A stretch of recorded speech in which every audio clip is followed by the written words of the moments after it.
খসরুকে আমি রিমুভ করব। আমির খসরু মাহমুদ চৌধুরী দেশকে অপমানিত করেছে এভাবে কথা বলে। 11 আসনের বিএনপির নেতারাও তার সাথে নাই এবং ওনাকে অলরেডি চট্টগ্রাম 11 আসনের মানুষ প্রত্যাখ্যান করেছেন। এই গণভোট না চাওয়ার মূল কারণ হচ্ছে আধিপত্যবাদীদের দোসর হিসেবে তিনি বাইরের স্বার্থ রক্ষা করছেন।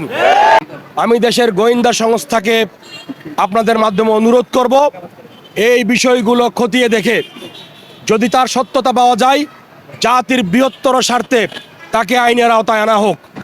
তিনি যেভাবে অমিত শাহের সাথে মাথা নত করে কথা বলেছেন, অবশ্যই অমিত শাহ ভারতের একজন সিনিয়র রাজনীতিবিদ, কিন্তু আমির খসরু মাহমুদ যেভাবে মাথা নত করে কথা বলেছেন, আমার মনে হচ্ছিল বাংলাদেশের জাতীয় পতাকা অমিত শাহের পায়ের নিচে কুর্নিশ করা হচ্ছে।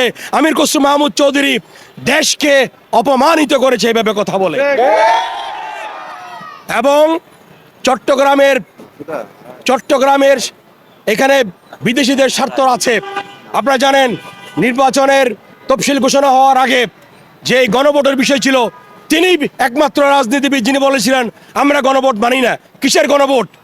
বাংলাদেশে গণভোটে বিজয়ী হলে মূলত ভারতের পরাজয় হবে, আধিপত্যবাদীদের পরাজয় হবে।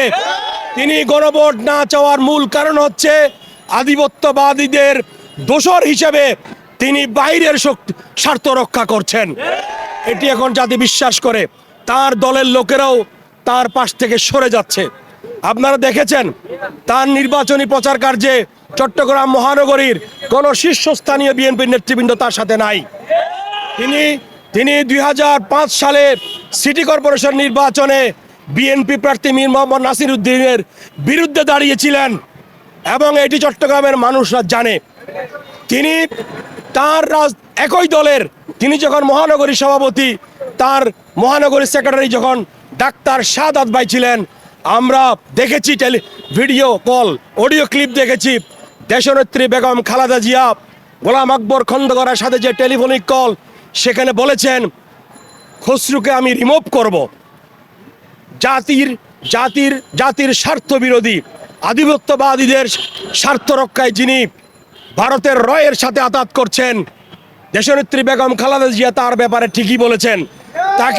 তাকে ইমিডিয়েটলি রাজনীতি থেকে রিমুভ করার জন্য আমি বিএনপির হাইকমান্ডকে অনুরোধ করব।